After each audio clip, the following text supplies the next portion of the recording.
বিষ্ণু ঈসা ইসলাম মসজিদে নববীতে সালাত আদায় করছেন। তিনি নামাজ শুরু করলেন, আল্লাহু আকবার, কেরাত পড়লেন, রুকু করলেন, রুকু থেকে উঠে পড়লেন সামি আল্লাহু লিমান হামিদা। পেছন থেকে সাহাবারা পড়ল রব্বানা ওয়ালাকাল হামদ।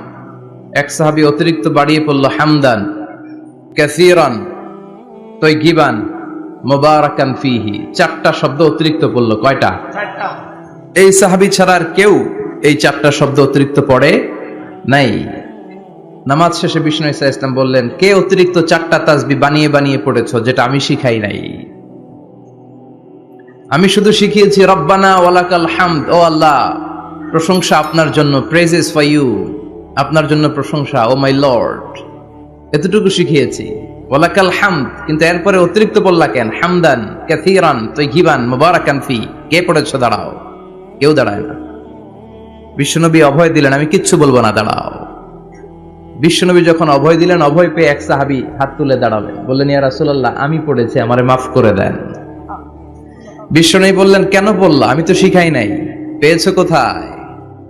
সাহাবী বলল, ইয়া রাসূলুল্লাহ, রব্বানা ওয়ালাকাল হামদ মানে O my Lord, all praises to you, O Allah সব প্রশংসা আপনার। তো আল্লাহর প্রশংসা যখন আমি করতে শুরু করি, অল্প করলে আমার পোষায় না, এজন্য আমি বাড়িয়ে বাড়িয়ে করি, বেশি বেশি করি। এটা আমার নিজ থেকে আমি বানিয়েছি। আমি বানিয়ে বানিয়ে পড়েছি হামদান কাসীরান তাইয়িবান মুবারাকান ফীহি। আমাকে মাফ করে দেন। বিষ্ণু বললেন, কোনো সমস্যা নাই, ভয় পেও না, চিন্তা করো না। তোমরা তো দেখোনি, আমি দেখেছি। সালাত অবস্থায় আমি দেখতে পেয়েছি তোমার এই অতিরিক্ত চারটা যে তাসবিহ, এটার সওয়াবটা বিদউয়া সালাসুনা মালাইকা, 30 জনেরও বেশি ফেরেশতা কে কার আগে আল্লাহর আরশে এই সওয়াবটা পৌঁছে দিবে, এ নিয়ে আল্লাহর আকাশের মধ্যে তারা প্রতিযোগিতা করছিল। এজন্য আল্লাহর প্রশংসার দরকার আছে না নাই? ওয়া ইন তাউদ্দু নি'মাতাল্লাহি লা তুহসুহা। আল্লাহর নিয়ামতগুলো যদি গুনতে শুরু করে দাও, গুনে শেষ করা যাবে না। এজন্য বিষ্ণু বলেছেন, try to utilise the privilege. আল্লাহর দেয়া প্রিভিলেজ গুলো, চান্স গুলো, অপরচুনিটি গুলো তোমরা ব্যবহার করতে চেষ্টা করো। আল্লাহর এই রহমত বরকত গুলোকে কাজে লাগাও। ইগতানিম খামসান ক্বাবলা খামসিন, 5টা জিনিসকে 5টা জিনিস আসার আগে গনিমত মনে করো, কাজে লাগাও, ইউটিলাইজ করো। Try to take the best out of it, এর সর্বোচ্চটা নেয়ার চেষ্টা করো। আমাদের মুসলিম উম্মার সবচেয়ে বড় সমস্যা হচ্ছে, আমাদের যে ক্যাপাসিটি আছে, আমাদের যে মেধা আছে, আমাদের যেই প্রিভিলেজ গুলো আছে, এগুলোকে আমরা কাজে লাগাই না, ঠিক কি না? কিন্তু উন্নত বিশ্বে দেখবেন, যার যতটুকু যোগ্যতা আছে সেটা সে মানবতার কল্যাণে, ইসলামের কল্যাণে কাজে লাগায়। মানবতার কল্যাণে কোনো যোগ্যতা বা কোনো কাজকে কাজে লাগানো, এটা অনেক বড় ইবাদত। সুবহানাল্লাহ পড়েন। সুবহানাল্লাহ। আমরা অনেকে মনে করি শুধু সালাত পড়া, রোজা রাখা, জিকির করা, সাদাকা দেয়া, চ্যারিটি দেয়া, এটাই ইবাদত না। যে কাজ করলে আল্লাহ খুশি, যে কাজ করলে মানবতার কল্যাণ হয়, তার সবটাই ইবাদত। চিল্লায় বলেন ঠিক কিনা? একজন রাস্তা চিনে না, আপনি রাস্তায় দাঁড়িয়ে রাস্তা দেখিয়ে দিলেন, এটা ইবাদত। একজন অসুস্থ, আপনি তাকে ঋণ দিলেন, এটা ইবাদত। একজন মুমূর্ষু ব্যক্তিকে বাঁচানোর জন্য রক্তের দরকার, আপনি রক্ত দিলেন, এটাও ইবাদত। প্রাণীর প্রতি আপনি দয়া করলেন, এটা ইবাদত। এজন্য প্রিভিলেজ গুলোকে কাজে লাগাতে হবে। বিষ্ণু বলেছেন, ইগতানিম খামসান ক্বাবলা খামসিন, 5টা জিনিস আসার আগে 5টা জিনিসকে কাজে লাগাও। নাম্বার 1 হচ্ছে হায়াতাকা ক্বাবলা মাউতিক, মৃত্যু আসার আগে জীবনটারে কাজে লাগাও, ঠিক কি না? ঠিক কথা বলেন। আমরা কে কবে মরবো জানি? কেউ জানি? কিন্তু মরবো যে এটা জানি, ঠিক কি না? মরবো এটা সুনিশ্চিত, কিন্তু কবে মরবো কারো জানা নাই। এজন্য মৃত্যু আসার আগে জীবনটাকে কাজে লাগাও। এবং in the day of judgement, কিয়ামতের কঠিন ময়দানে আল্লাহ কিন্তু জিজ্ঞেস করবেন, তোমার জীবনটাকে তুমি কোন কাজে লাগিয়েছো? 2 নম্বরে বিষ্ণু ঈসা ইসলাম বলেছেন, শাবাবাকা ক্বাবলা হারামিক, বার্ধক্য আসার আগে যৌবনকে কাজে লাগাও, ঠিক কি না? যুবকরা হচ্ছে শক্তির আধার, তাদের মধ্যে আছে প্রাণ ঢালা উচ্ছ্বাস, তাদের রক্ত গরম, তারা চাইলে অনেক কিছু করতে পারে, পারে না? কোটা বিরোধী আন্দোলন করতে পারে, তারা নিরাপদ সড়ক চাই আন্দোলন করতে পারে, তারা দুর্নীতিমুক্ত বাংলাদেশ গড়ার প্রত্যয় নিতে পারে। চিল্লায় বলেন ঠিক কিনা? এজন্য যুবকরা যদি জাগে, ভালো থাকবে বাংলাদেশ। যুবকরা যদি ইসলামের পক্ষে কাজ করে, বাংলাদেশটার রহমত আর বরকত দিয়ে সমৃদ্ধ করে দিবে কে? আল্লাহ। এজন্য যুবক ভাইয়েরা যারা আছে, তোমাদের এই সময়টা অনেক দামি সময়। কিয়ামতের দিন 7 শ্রেণীর লোককে আল্লাহ তাআলা তার আরশের নিচে ছায়া দিবে। এর মধ্যে এক শ্রেণীর মানুষ হচ্ছে শাবুন নাশাআ ফি ইবাদাতিল্লাহ, ওই যুবক যারা ইবাদতে সময় কাটিয়েছে, যারা তাদের অবসর সময়টা হিন্দি সিনেমা দেখে নাই, জি বাংলা দেখে নাই, স্টার জলসা দেখে নাই, রূপবানে নাচে কোমর দুলায়া এগুলা দেখে নাই। তারা তাদের সময়টা আল্লাহর ইবাদতে কাজে লাগিয়েছে। ওই যুবকদেরকে কিয়ামতের ময়দানে আরশের নিচে ছায়া দিবে কে? আল্লাহ। অনেক যুবক আসছে আজকে আলহামদুলিল্লাহ। আমাদের এই সময়টা ইসলামের পক্ষে কাজে লাগাতে হবে। রাজি আছো তো? সবাই রাজি আছো? কিন্তু দুর্ভাগ্যজনক হলেও সত্য, বাংলাদেশে যুবকদের চরিত্র নষ্ট করার জন্য, তাদের এইম নষ্ট করে দেওয়ার জন্য, তাদের ক্যারিয়ার গুলো নষ্ট করে দেওয়ার জন্য যা যা দরকার তার সব কিছুর বন্দোবস্ত বাংলাদেশে আছে না নাই? তাদের নৈতিক অবক্ষয়ের জন্য সবচেয়ে ভয়ঙ্করতম জিনিস হচ্ছে মাদক। বাংলাদেশে এটা নাই? হ্যাঁ আছে। এই মাদকের সাথে মুসলমানের কোনো সম্পর্ক থাকতে পারে? সিগারেটের সাথে মুসলমানের কোনো সম্পর্ক থাকতে পারে? সিগারেটের অভ্যাস আমাদের নাই তো? হ্যাঁ, এটা কিন্তু জাহান্নামের খাবার। খেয়াল রাখবেন, সুগন্ধি, সুগন্ধি, this is the sign of paradise. সুঘ্রাণ, এটা হচ্ছে জান্নাতের আলামত। আর ধোঁয়া, এটা জাহান্নামের আলামত। কথা কন? ধোঁয়া কিসের আলামত? আগুন জ্বালাইলে কি ওঠে? ধোঁয়া ওঠে। সিগারেট খেলে কি ওঠে? পৃথিবীতে এই একটা মাত্র খাবার আছে যেটা টয়লেটে বসে খাওয়া যায়। কথা বলেন, খাওয়া যায় না? টয়লেটে বসে খায়। আর পৃথিবীতে এই একটা মাত্র খাবার, পণ্য, যেই পণ্যের উপরে লেখা থাকে সংবিধিবদ্ধ সতর্কীকরণ, স্মোকিং কজেস ক্যান্সার, ধূমপান কর্কট রোগের কারণ, মানে ক্যান্সার রোগের কারণ। তার মানে এই পণ্যটা খেলে ক্যান্সার হয়। পৃথিবীতে আর কোন পণ্যের গায়ে এরকম লেখা থাকে না যে এটা খাইলে এই রোগ হয়। ফর এন এক্সাম্পল, বাজারে এক বিস্কুট আসছে। কি আসছে? এই বিস্কিটের গায়ে লেখা, এই বিস্কিট যদি কোনো বাচ্চা খায় ওই বাচ্চা ডায়রিয়াতে মারা যাবে, উপরে লেখা। কিনবেন? কথা বলেন, কি বলবেন? তোর বিস্কুট তুই খা, তোর বলা মরুক। কথা বলেন। কিন্তু সিগারেট এমন একটা পণ্য যেটার গায়ে লেখা থাকে যে এটা খেলে মানুষ মরে, তারপরও মানুষ খায়। সিগারেট হয় টোবাকো প্ল্যান্টস থেকে, তামাক পাতা থেকে। কোত্থেকে? তামাকের চাষ টাস কমে গেছে না? এটাতে আবার বেড়াটারা দেয়া লাগে না, কারণ ছাগলও মুখ দেয় না। কথা বলেন। তো যেটাতে ছাগলও মুখ দেয় না, এটা কি মুমিন বান্দা মুখ দিতে পারে? জোরে বলেন। এই ধোয়ার কারণে আপনার লাংস শেষ হয়ে যাবে।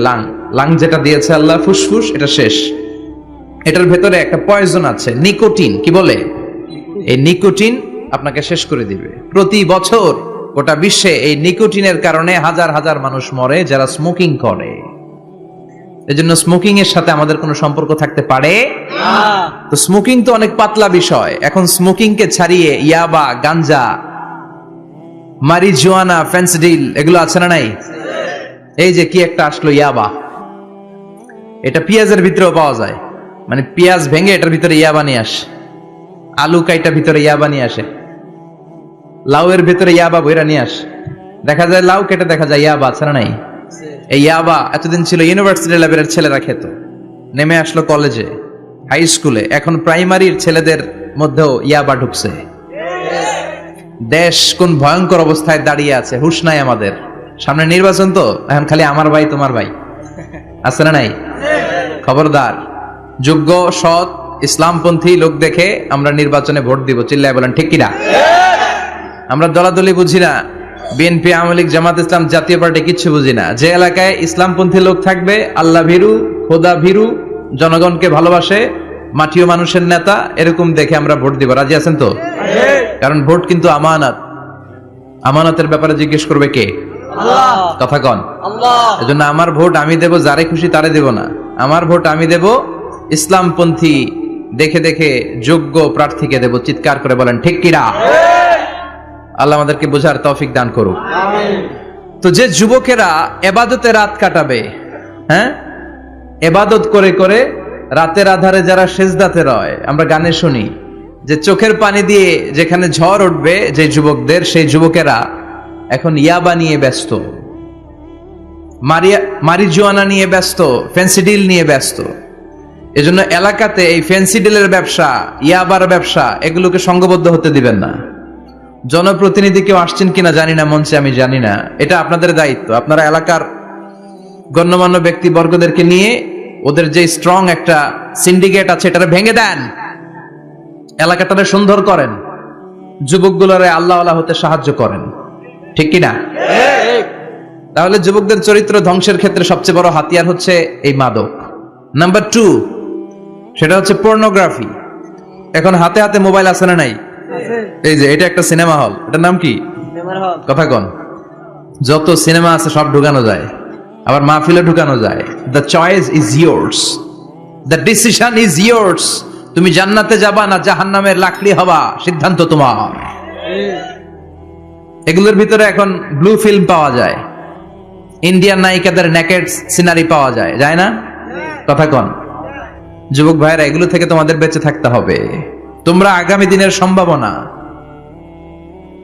তোমাদেরকে অনেক দূর যেতে হবে।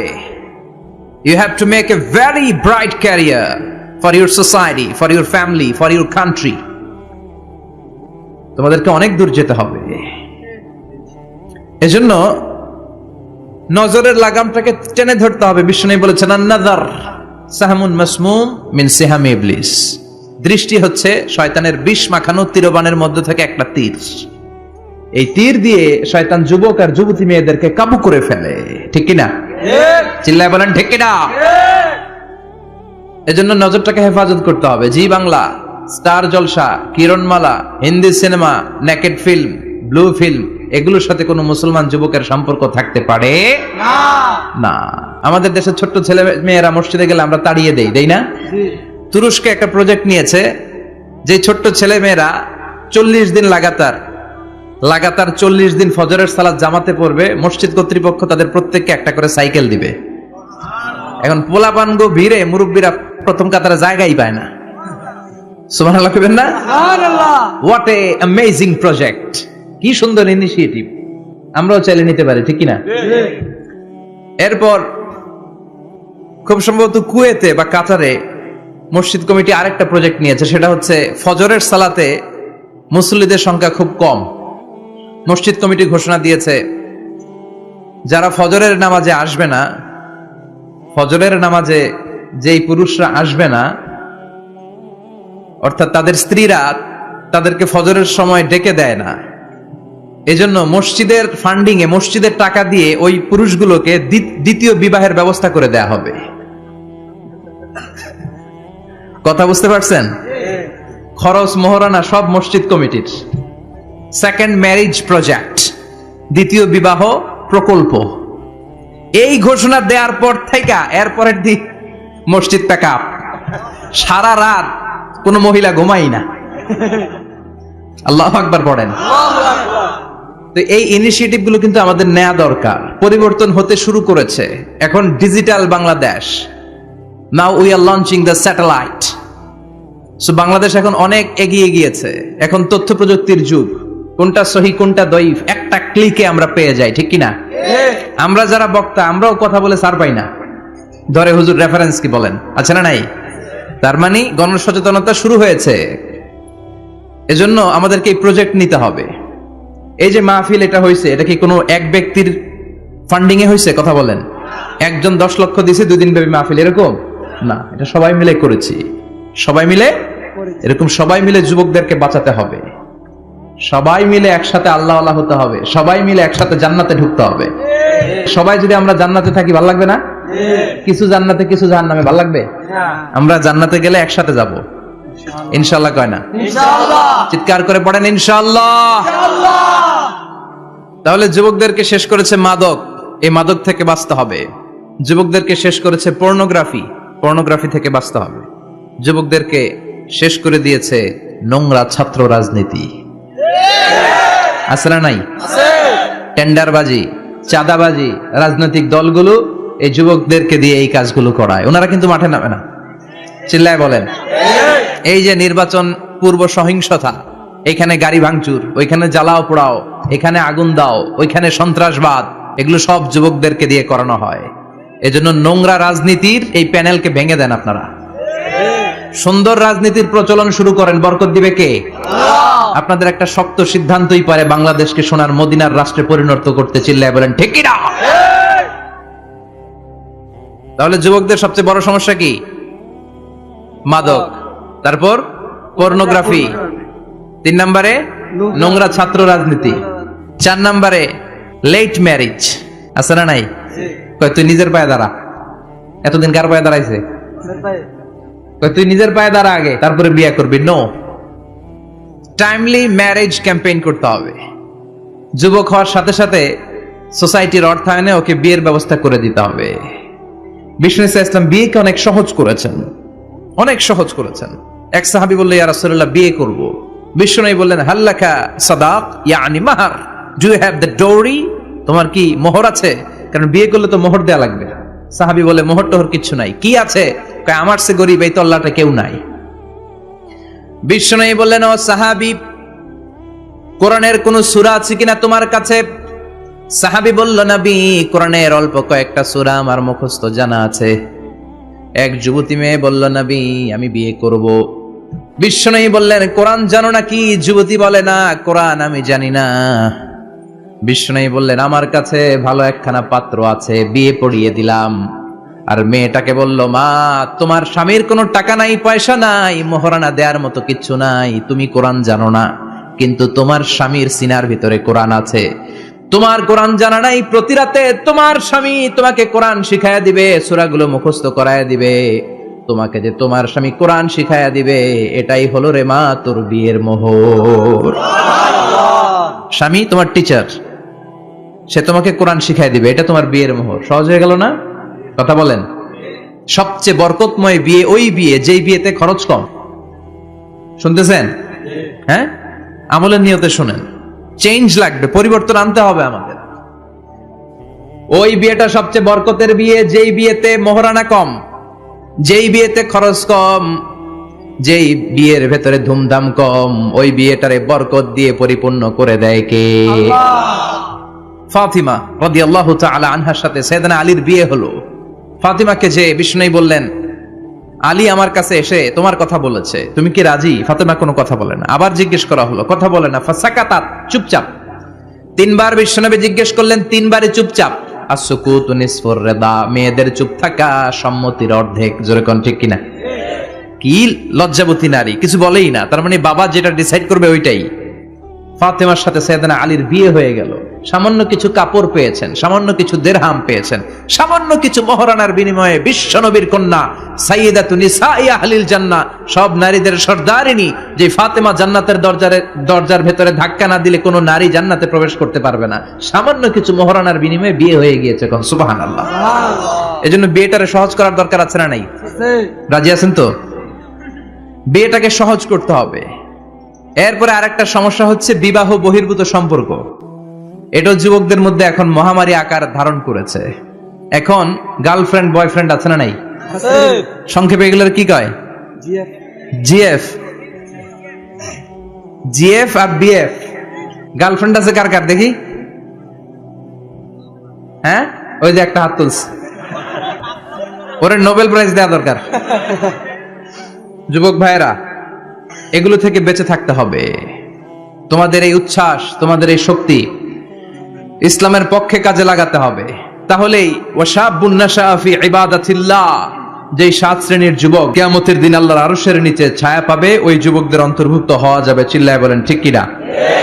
আল্লাহ আমাদের যুবক ভাইদেরকে তুমি হেফাজত করো। তাহলে মৃত্যু আসার আগে বিশ্বনবী বললেন, জীবন কাজে লাগাও। বার্ধক্য আসার আগে যৌবনকে কাজে লাগাও। অসুস্থ হওয়ার আগে সুস্থতাকে কাজে লাগাও। সুবহানাল্লাহ পড়েন। সুবহানাল্লাহ।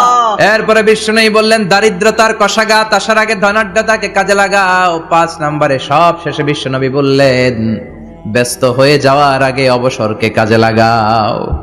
এগুলোকে কাজে লাগাতে রাজি আছেন? সবাই রাজি আছেন তো? ইনশাআল্লাহ। রাজি আছেন সবাই? ইনশাআল্লাহ। আল্লাহ তুমি তৌফিক দাও। চিল্লায় পড়েন আমিন। আমিন। আর জোরে পড়েন আমিন। আমিন।